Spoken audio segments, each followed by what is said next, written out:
오늘 지금의 신앙이라는 제목으로 함께 말씀을 나누도록 하겠습니다. 히브리서 말씀, 천사보다 탁월하신 예수님께서 우리들과 같이 되신 이유는 우리와 같이 고난을 받으심으로 말미암아 우리를 영광과 존귀의 자리로 이끌게 하심이라고 말씀을 하셨습니다. 그리고 모세는 출애굽의 인도자로서 이스라엘 백성들을 인도하였지만 하나님의 집의 종으로서 충성하였고요. 그리고 천사가 전해준 율법의 말씀을 모세도 지켜야 됐던 사람이었습니다. 그러나 모세보다 비교할 수 없이 탁월하신 예수님은 하나님의 온 집에 하나님의 아들로서 충성하셨을 뿐만 아니라 말씀이신 그대로 말씀으로 오신 분이 바로 예수님이라고 말씀하셨습니다. 예수님은 하나님의 아들로서 우리의 믿는 도리의 사도이시며 대제사장이신 예수님을 깊이 생각하라고 지금 말씀하고 있고요. 그리고 그 예수님에 관한 소망의 확신과 그리고 자랑을 끝까지 우리가 붙들고 있으면 우리는 하나님의 집이 된다라고 말씀하고 계십니다. 그리고 나서 이제 오늘 본문 말씀 구약의 예를 들면서 그리고 또 그 사이에 또 논증을 하면서 이렇게 전개되는 말씀이 오늘 본문의 말씀입니다. 자, 첫 번째 말씀은 우리가 7절부터 11절까지의 말씀을 끊어서 살펴볼 수가 있는데요. 구약의 말씀을 인용하고 있습니다. 출애굽 1세대의 언약 백성들, 불순종으로 말미암아 실패했던 일들을 지금 얘기를 하고 있습니다. 이스라엘 백성들은 하나님의 큰 기사와 이적을 정말 많이 경험했습니다. 10가지 재앙, 그리고 가장 중요한 10번째 재앙, 장자의 죽음을 통해서 완전히 생명의 주관자가 누구임을 알게 되었고요. 온 세상 만물의 주권자가 누구임을 보게 되었습니다. 홍해를 건넜고요. 그리고 매일 만나를 경험했습니다. 만나를 먹음으로 말미암아 또한 바위를 터뜨려 물을 얻어냄으로 말미암아 광야에서 아무것도 없는 척박한 광야에서 하나님께서 주시는 모든 필요를 경험한 백성들이었습니다. 대적을 물리쳐 주셨고요. 원수를 물리쳐 주셨고 그리고 구름 기둥과 불 기둥으로 친히 이스라엘 백성들을 보호해 주셨습니다. 그런데 그럼에도 불구하고 하나님의 많은 기적과 이사를 보았음에도 불구하고 출애굽 1세대는 하나님을 온전히 신뢰하지 못함으로 말미암아 하나님을 의지하지 않음으로 말미암아 여호수아와 갈렙 외에는 모든 사람이 광야에서 엎드려진 얘기를 지금 하고 있는 것입니다. 하나님께서 많은 은혜를 보여주셨음에도 불구하고 그들은 결국 광야에서 죽게 되었고요. 여기 11절 말씀에 보면 내 안식에 이르지 못하였느니라 라고 설명을 합니다. 안식이라는 것은 미래 예수 그리스도를 통한 구원의 상태를 말하는 것이죠. 예수님을 통해서 온전히 회복될 영광의 자리에 모든 신자가 함께 누리게 되고 참여하는 상태를 말하는 것입니다. 그런데 이스라엘 백성들은 광야의 생활을 경험하고 가나안 땅에 출애굽 1세대가 광야에 있다가 가나안 땅에 들어가지 못함으로 말미암아 이 일은 바로 우리 신자들에게 보여주는 안식에 이르지 못하는 결과를 보여주는 상징적인 상태로 우리에게 나타났다라고 지금 예시를 들고 설명을 하고 있다는 것입니다. 7절부터 11절까지의 말씀은 시편 95편 7절부터 11절 말씀을 그대로 비슷하게 인용하고 있습니다. 우리 시편 95편 7절에서 9절까지만 한번 읽어보도록 하겠습니다. 다 같이 읽겠습니다. 시작. 그는 우리의 하나님이시요 우리는 그가 기르시는 백성이며 그의 손이 돌보시는 양이기 때문이라. 너희가 오늘 그의 음성을 듣거든 너희는 머리바에서와 같이 또 광야의 마사에서 지냈던 날과 같이 너희 마음을 완악하게 하지 말지어다. 그때 너희 조상들이 내가 행한 일을 보고서도 나를 시험하고 조사하였도다. 마사, 하나님을 시험하다는 뜻이죠. 하나님을 10번이나 시험했다라고 나와 있고요. 머리바, 하나님과 다퉜다라고 했던 그 지명의 이름의 뜻입니다. 하나님을 의지하지 않았던 겁니다. 하나님을 바라보지 않았던 것입니다. 자, 그런데 오늘 아까 7절에 보시면 하나님이 우리에게 말씀하셨다고 나와 있는데요. 근데 오늘 본문 말씀의 3장 7절에 보면 그러므로 성령이 이르신 바와 같이 하나님이 그들에게 말씀하셨다고 했던 말씀을 성령이 이르신 말씀이라고 지금 소개하고 있습니다. 그게 무슨 뜻이죠? 구약 때나 신약 때나 우리에게 주시는 하나님의 말씀은 성령의 감동으로 전하여진 말씀이라는 것을 우리에게 보여주는 것입니다. 성령의 감동된 말씀으로 우리에게 이르신 바와 같이, 그리고 뭐라고 나와 있죠? 오늘 너희가 그의 음성을 듣거든. 여기 오늘이라는 이 시제가 사중적인 의미로 우리에게 다가오게 됩니다. 시편의 말씀을 지금 인용하고 있지 않습니까? 그래서 맨 처음 시편 기자가 인용할 때 그 출애굽 1세대의 오늘 하나님의 음성이 출애굽 1세대에게 임했습니다. 그러나 실패했다는 거죠. 그리고 시편 기자가 시편에 있는 독자들에게 했던 그 오늘 성령께서 음성을 말씀하고 있다라고 설명을 하고 있고요. 오늘 본문 말씀은 히브리서 기자가 그 당시 다시 유대교 제사로 돌아가려고 하는 그리스도인들에게 지금 설교하고 있는 그 오늘이 되는 것입니다. 그리고 마지막으로는 오늘 여러분들에게 이 말씀을 인용하면서 설명하고 있는 그 오늘이 지금 이렇게 설명되어지고 있다는 것입니다. 성령의 말씀은 오늘도 우리에게 증거되어지고 있습니다. 여러분이 말씀을 읽을 때에, 또 설교를 들을 때에, 그리고 많은 주변 속에서 성령의 음성이 우리 가운데 나타나고 있습니다. 그 말씀을 잘 받아들이는 것입니다. 오늘 너희가 그의 음성을 듣거든 완고하게 하지 말라. 그래서 오늘 그 다음 말씀으로 이어지는데요, 12절부터 14절까지의 말씀.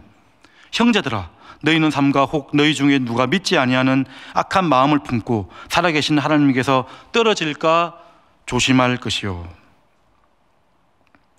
이 이스라엘 백성들은 가나안 땅에 이르지 못한 이유가 사실은 가나안 백성이 그렇게 강하였기 때문이 아니었습니다. 그리고 이스라엘 백성들이 또 아주 모자라고 아주 연약했기 때문도 아니었습니다. 왜 그런 거죠? 이스라엘 백성들이 가나안 땅에 들어가지 못한 이유는 그냥 믿음이 없었기 때문입니다. 하나님을 온전히 의지하지 못했기 때문에 그 땅에 들어가지 못한 것이라고 우리에게 설명을 하고 있는 것입니다. 그래서 이 히브리서 기자는 너희가 모세를 따라간 이스라엘 백성처럼 끝내 가나안 땅에 이르지 못한 것 같이 오늘 너희가 예수님을 처음에 따라가기 시작했는데 끝까지 따라가지 못할까 봐 내가 염려한다라고 이렇게 설명을 하고 있는 것이죠. 13절 말씀, 오직 오늘이라 일컫는 동안에 또 오늘이 나타납니다. 오늘. 그렇습니다. 신앙은 오늘의 신앙으로 우리에게 말씀하고 있습니다. 하나님은 우리에게 지금 말하고 있는 이때의 신앙이라고 우리에게 설명을 하고 있는 것이죠. 날마다의 신앙, 지금 현재의 신앙으로 반응하라라고 우리에게 설명을 하고 있습니다. 잠언 22장 19절 말씀에 보면 내가 네게 여호와를 의뢰하게 하려 하여 오늘 특별히 네게 알게 하였노니. 그러니까 우리에게 깨닫게 하시고 말씀을 듣게 하시고 알게 하시는 이유는 하나님을 더욱더 의뢰하게 하기 위함이라고 우리에게 설명하고 있는 것이죠. 더 하나님을 붙들기 위한 것이다. 붙들어 주시는 하나님을 더 의지하게 하기 위한 것이다 라고 설명을 하고 있습니다. 만나를 주신 이유가 무엇이었죠? 출애굽기 말씀을 한번 보겠습니다. 16장 4절 말씀 우리 다 같이 읽겠습니다. 시작. 그때 여호와께서 모세에게 이르시되 보라 내가 너희를 위하여 하늘에서 양식을 비같이 내리리니 백성이 나가서 일용한 것을 날마다 거둘 것이라. 이같이 하여 그들이 내 율법을 준행하나 아니하나 내가 시험하리라.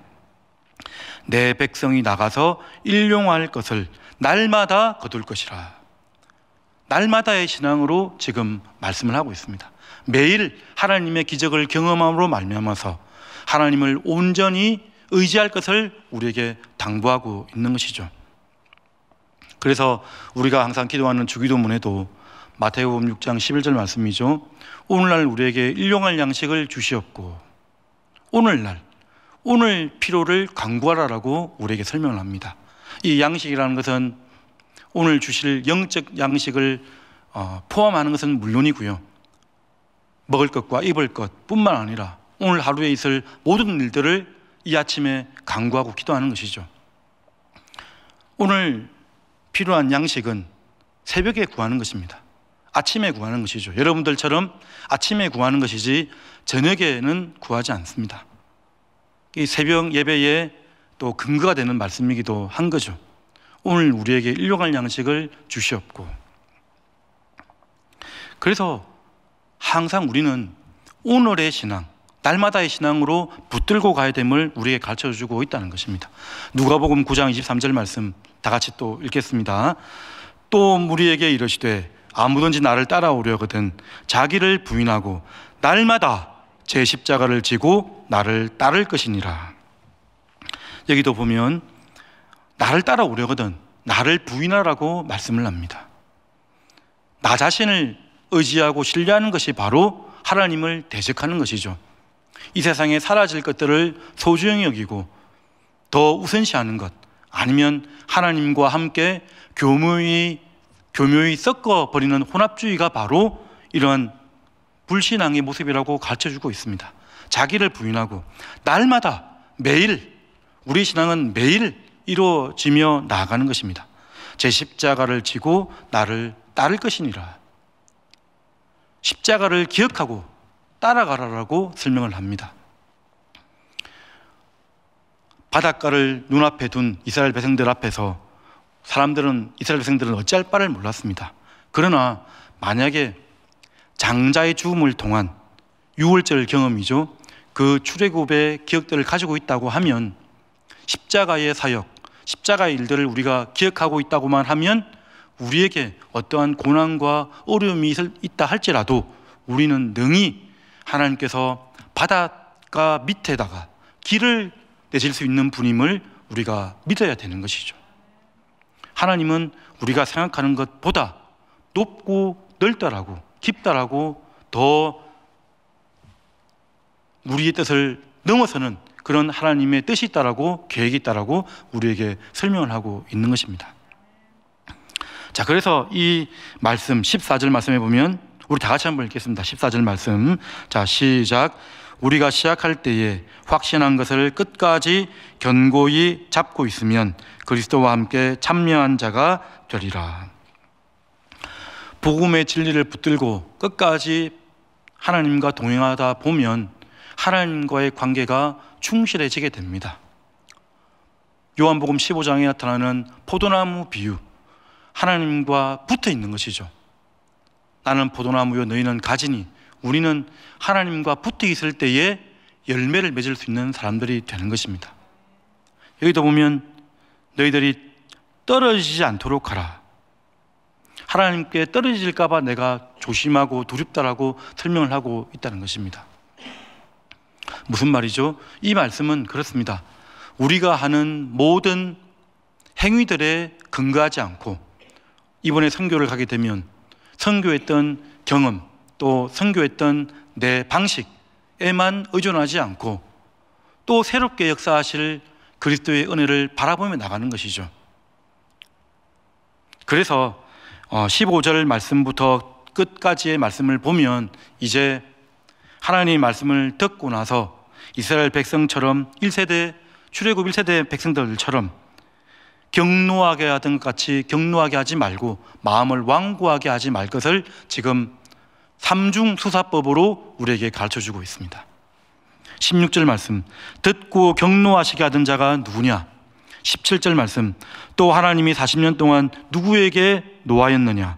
18절 말씀, 또 하나님이 누구에게 맹세하사 그의 안식에 들어가지 못하리라 하셨느냐? 출애굽 1세대 백성들에게 하나님께서 말씀하셨고요, 그들에게 온갖 기적을 베풀어 주셨지만 그들이 불순종함으로 말미암아 광야에 완전히 엎드러지고 말았다라고 우리에게 설명을 하고 있다는 것입니다. 고집하지 말고 완고하게 있지 말라라고 우리에게 설명을 합니다. 완고함이라는 것은 바로가 이스라엘 백성들을 놓아주지 않았을 때의 모습, 강팍하다는 단어와 같은 단어라고 할 수 있습니다. 강팍하다, 불순종하다, 교만하다는 뜻과 같은 뜻이라고 할 수가 있습니다. 굳어지는 것이죠. 내 방식과 내 의로 굳어지는 것들. 이 반대편에 있는 단어가 무엇이냐면 여기 끝까지 견고히 잡고 있으면 신앙의 견고함이 이 완고함의 반대편이라고 할 수 있습니다. 하나님이 붙들어 주신다는 것을 안다면 이번 선교도 우리의 모든 섬김과 사역도 하나님께서 주인 되시고 인도하신다는 것을 우리가 안다면 우리는 유연해질 수가 있습니다. 고집스럽지 않습니다. 내가 했던 모든 행위와 의로 다른 사람들을 정죄하거나 판단하지 않습니다. 더 자유하고 더 여유로운 마음으로 서로를 바라보게 되고 피차 오늘이라 일컫는 동안에 서로가 서로에게 격려하고 세워나갈 수 있는 것을 우리에게 말씀하고 있는 것입니다. 우리는 그러한 자유함으로 여호와께서 하나님께서 우리를 붙들어 주시는 그 은혜에 기대어서 은혜에 의지하여서 오늘도 뚜벅뚜벅 하루를 살아가는 신앙의 삶이 되는 것을 우리가 알아야 되는 것입니다. 그러니까 이번 선교도 어떤 것이죠? 우리 항상 듣는 말씀이기도 하죠. 이번 선교 하나님의 그 뜻과 계획에 우리가 참여하는 것입니다. 함께 누리는 것이고요, 함께 나누는 것이 바로 이 참여한다는 의미 아니겠습니까? 하나님의 놀라운 은혜 가운데 동참하는 일들이 바로 하나님의 사역에 함께하는 일들입니다. 자, 오늘 말씀 그렇습니다. 광야의 사례를 예를 들면서 그렇게 넘어지지 말라라고 우리에게 권면하고 있습니다. 오늘이라 일컫는 동안에 지금 매일 서로 권면하고 격려하고, 여기 새벽에 나오시는 우리 성도님들은 서로 말을 안 하더라도 이렇게 나옴으로 말미암아 서로를 격려하고 있다라고 생각합니다. 이 새벽에 누가 나올까? 그런데 그래도 옆에 보니까 나와 함께 뚜벅뚜벅 신앙의 걸음을 걷고 있는 하나님의 백성들이 있다는 것을 우리가 또 확인하고 힘을 얻지 않습니까? 하나님께서는 그렇게 말씀하셨습니다. 히브리서 마지막 13장 8절쯤에 보면 예수 그리스도는 어제나 오늘이나 영원토록 동일하시느니라. 하나님은 동일하신 분이십니다. 처음에 여러분들을 사랑하셔서 구원함에 이르셨던 그 하나님은 끝까지 동일하게 여러분을 바라보시고 여러분들을 인도하고 계심을 여러분 믿으시길 바랍니다. 두려워하지 않으셨으면 좋겠습니다. 너무 무서워하지 않으셨으면 좋겠습니다. 하나님께서 여러분들을 붙들고 계십니다. 하나님께서 늘 붙들고 계시고 여러분들을 세워주고 계시다는 것을 끝까지 신뢰하며 나가셨으면 좋겠습니다. 그 진리의 말씀을 끝까지 붙들라. 그러면 부활신앙, 영광에 참여한 자가 될 것이라고 우리에게 말씀을 하고 있다는 것입니다. 보라, 지금은 은혜 받을 만한 때요, 지금은 구원의 날이로다 했던 말씀처럼 하나님의 말씀은 언제나 오늘로써 우리에게 다가오는 것입니다. 어제가 아니고 내일이 아니고 오늘 지금의 신앙으로 모든 일에 승리하시고 하나님의 붙드심을 풍성히 경험하는 복된 또 하루가 되시기를 주님의 이름으로 축복드립니다. 우리 다 같이 기도하도록 하겠습니다. 오늘 지금의 신앙으로 오늘 하루도 승리케 해달라고 말씀을 생각하며 기도해 주시고요, 또 가져온 기도 제목을 가지고 하나님께 간구하도록 하겠습니다. 은혜가 풍성하신 하나님 아버지, 오늘도